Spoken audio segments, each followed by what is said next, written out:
I would say this is long overdue, but after taking a look at the dates, it turns out time is a lie, and it's barely even 2 months since Nimona released, so... Regardless, let's talk about it.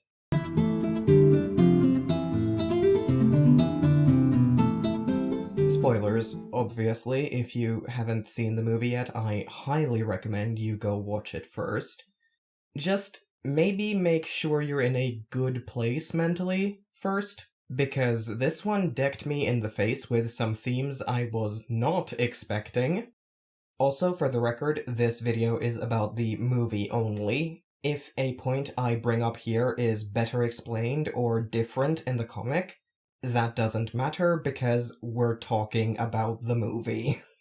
If you've been living under a rock for the past 2 months, Nimona is a new animated movie based on the graphic novel by the same name written by N.D. Stevenson of She-Ra fame. The graphic novel, not the movie itself. The screenplay was written by Robert L. Baird and Lloyd Taylor. Yes, I do plan to talk about S-pop at some point. No, I don't know exactly when. It's a science fantasy adventure surrounding the titular Nimona, a shapeshifter, and Ballister Boldheart, the first commoner to be knighted into the Institute, who is framed for the Queen's murder on the night of his, knighting. His following quest to prove his innocence is thrown for a bit of a loop and widened into a quest to fundamentally change the way his society functions when he meets Nimona, who essentially breaks into his hideout and demands he make her his sidekick. Before we get into anything plot or theme related, I just have to note that I adore the aesthetic of this movie. The medieval blended with sci-fi is something that could easily look weird or tonally jarring, but it really doesn't. Which speaks to the talent of the artists who worked on this, I suppose. Anyway, let's get on with the show. Honestly, there are multiple things I can say about this film, but let's start with Ballister's disability. During the knighting ceremony, when everything starts going to shit, Ballister loses his arm. That's kind of downplaying it, though, because the man who cuts off his arm is none other than Ambrosius Goldenloin, aka Ballister's boyfriend. So that's a thing. That sure is a thing that happened. What I love about how this is handled is the characters' reactions to this. Ballister has much more to be worrying about. He essentially just buckles down, makes himself a prosthetic, and gets on with his life. The arm is certainly a very key part of this incredibly traumatic event in his life, but the way he treats it, it's almost like it's a footnote. He's much more concerned with finding out who set him up and how to clear his name. Now, this isn't necessarily healthy at all, because while I do love it from a storytelling perspective, I don't love it for him. Yes, Ballister has more pressing concerns to worry about than processing his trauma, but as a consequence, he is actively downplaying any emotions he might have about his boyfriend chopping off his arm. Arm chopping is not a love language! He cut off my arm. He disarmed a weapon. Which makes perfect sense for his character, but also, Ballister, honey, please feel your feelings. It's okay to be upset by this. Everyone else is upset about it on your behalf, even the man who did it. Arm chopping is not a love language! I'm going to assume he did a lot of off-screen processing during the time skip at the end of the movie, for my own peace of mind. Nimona is cavalier about it in a way that's kind of refreshing.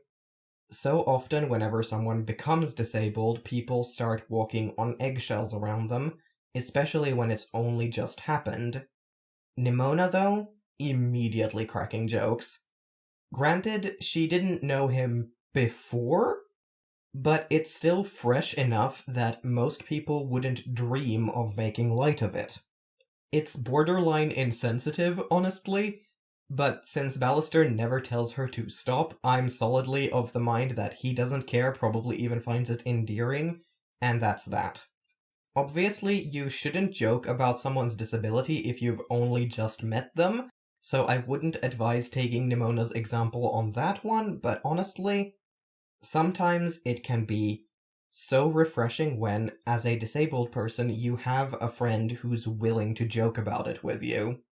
This'll vary from person to person, but I at least find it pretty cathartic when my friends join in on my jokes. It takes a bit of my life that can sometimes feel very isolating and brings it solidly to a place where it's just part of life. Then there's Ambrosius, who is probably the most torn up about the arm thing out of anyone, which kind of makes sense considering he was the one to cut it off, and Ballister seems determined to repress and minimize his own feelings about the whole thing. Even then, he's more sorry that he hurt someone he loves because of how he was trained than he is with the plain fact that Ballister is now disabled. All of this taken together makes for a picture of a world where disability isn't seen as an automatic tragedy. Which is very neat, gotta say. Not to say that ableism doesn't exist in this world, it very much does, as demonstrated early on when Ballister is arrested, and one of the things the knights confiscate from him? His arm. Sure, you could make the argument that they don't know if he's hidden something in it. You could do that, if you wanted to be a complete ass. It would take them very little time at all to search it. Because, yes, even as a murder suspect, he deserves the basic decency of being allowed to keep his prosthetic. At the end of the day, it doesn't matter that he's innocent in this case. That's the sometimes uncomfortable bit of fighting for basic human rights. You have to stick by your convictions even when it comes to absolutely horrible people. If you think taking a disabled person's mobility aid away from them is something that shouldn't be done, then that has to extend to disabled people who are also violent criminals. Unfortunately, depriving a disabled person of a mobility aid or other vital tool is exactly the kind of thing a police force would do. So, while disability may not necessarily be a tragedy in this world, ableism is still alive and well. Joy.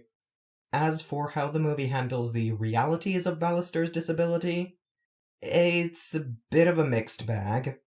First things first, the time between Ballister having his arm cut off and fitting himself with a fully functional sci-fi prosthetic, absolutely not long enough.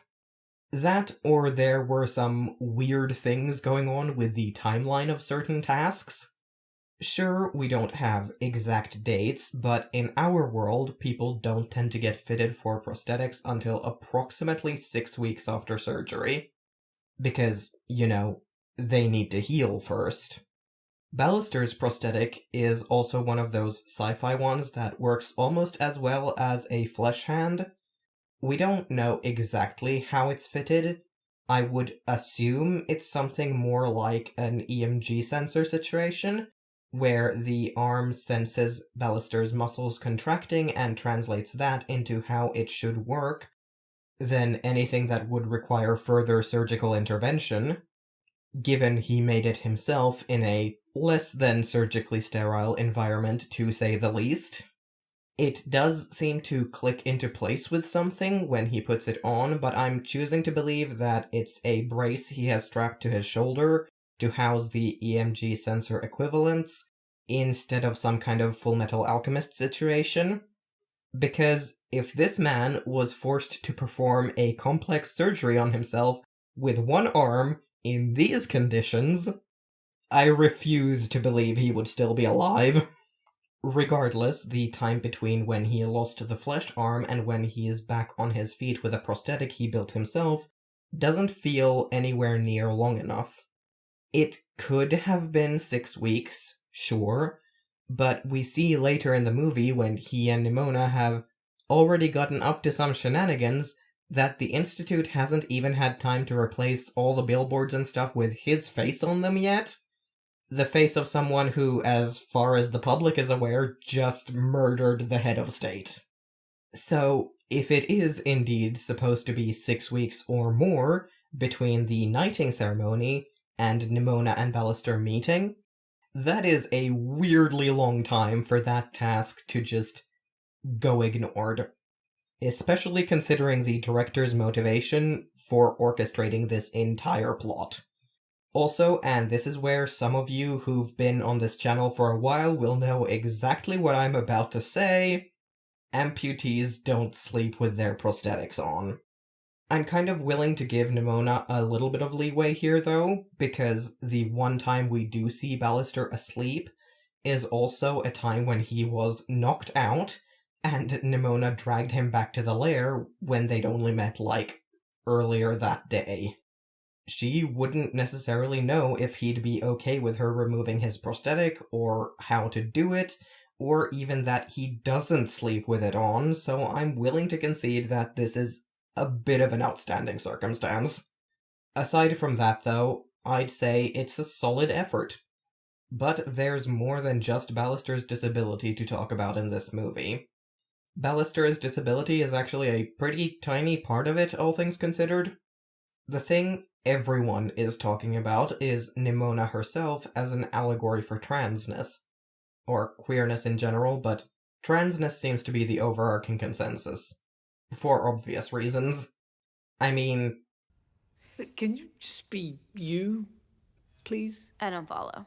Normal? I just think it'd be easier if you were a girl. How did you get like this? With an uptight knight asking me small-minded questions. Yeah. Also, there's the progress flag colors in the credits.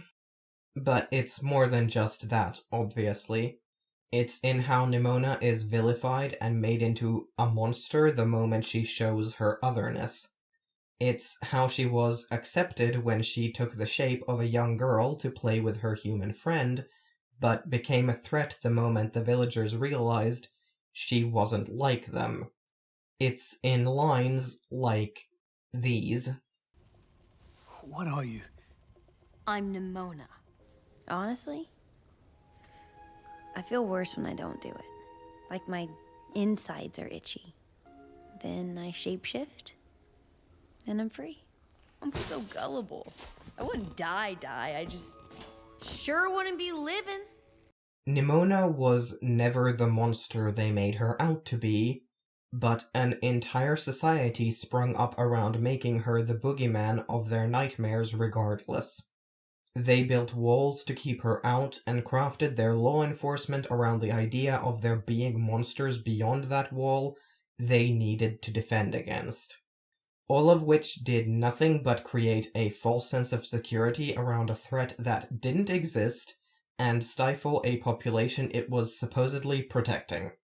It kept them trapped within their walls and within a system where the nobility are the law and the common folk follow it, with no way for a commoner to elevate themselves beyond the station of their births. Before Ballister. He literally broke into the training grounds as a child and gained the attention of the Queen, who hoped to use him as a gateway to grant knighthood to other commoners in the future. Which is where the true villain of this movie comes in.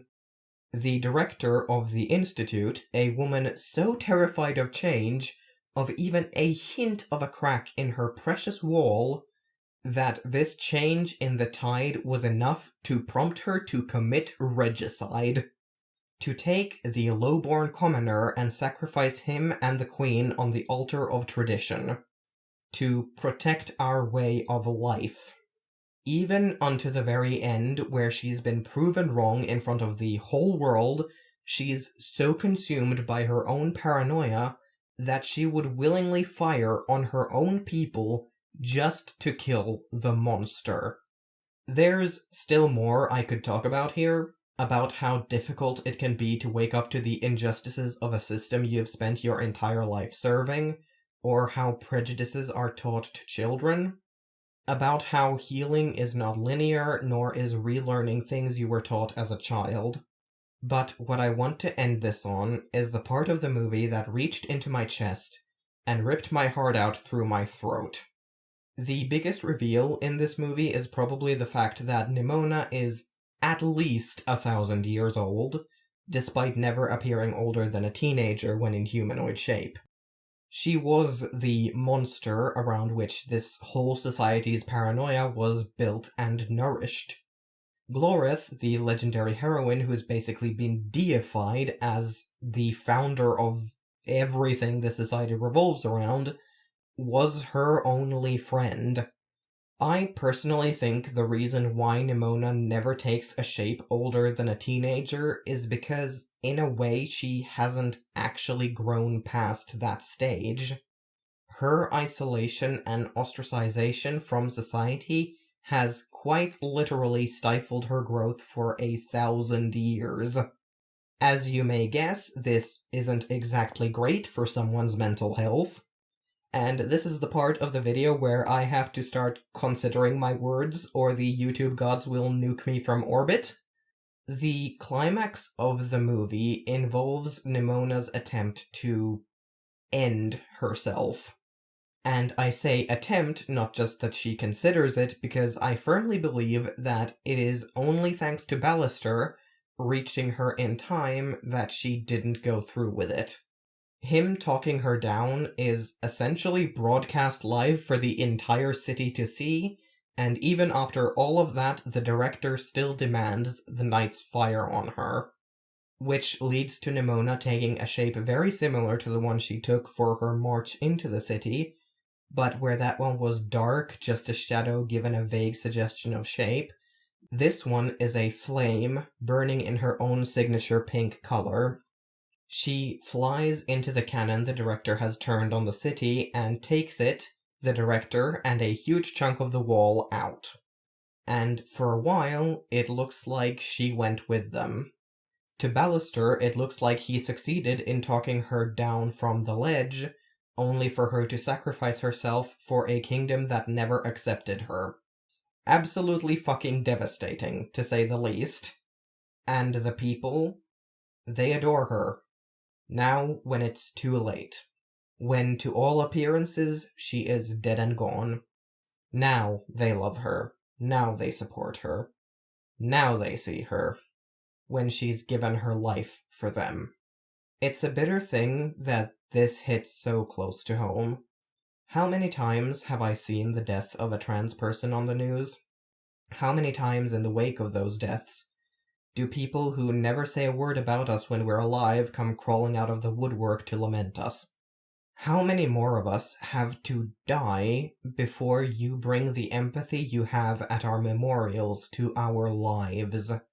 Of course, she's not actually dead, and while I've made a whole entire video on why I dislike death fakeouts, in this case I really do not mind it. In part because her character hits so close to home, and I love seeing her survive the movie, but also because of how this movie handled it. I kind of knew the moment she flew into the cannon that we were in for a death fakeout, and the one thing I was begging the movie not to do was undercut the emotion of the moment, which was a bit unfair of me in hindsight. I should have had more faith in it than that, but I've been burned a few times too many on this. This one, though, it doesn't just let the emotion play through genuinely, it makes us sit in it. Nimona doesn't return for a while. She doesn't come back in the same scene she died in. Repairs have been made to the wall, a new exit to the city shored up from the rubble, and the cannon removed before she returns. It gives the impression that she was actually grievously injured in her stunt with the cannon and needed to withdraw somewhere safe to recuperate. Or that she actually genuinely died, but because the form she was in when she died was a phoenix, she was able to quite literally rise from the ashes. It feels real in a way the majority of other death fakeouts I've seen just don't. So yeah, I like this one better than most. Do I wish, at the end of the day, that trans stories in the media weren't so often shrouded in 500 layers of metaphor and allegory for the comfort of cis audiences? Yeah, obviously. I still liked the movie, though, and anyone who tries to argue this isn't a trans narrative is honestly being willfully ignorant. Thanks for watching this video. If you liked it, consider liking it and maybe subscribing. I will be back here Thursday after next. And a special thank you to the first member of the Entmoot, a tier on my Patreon I mostly created because my mom told me to add a higher tier. I didn't really think anyone would join it because who would give me this much? Alice Autumn, apparently, so yeah, thanks. The rest of y'all can thank Air for fast-tracking the existence of this video. Bye!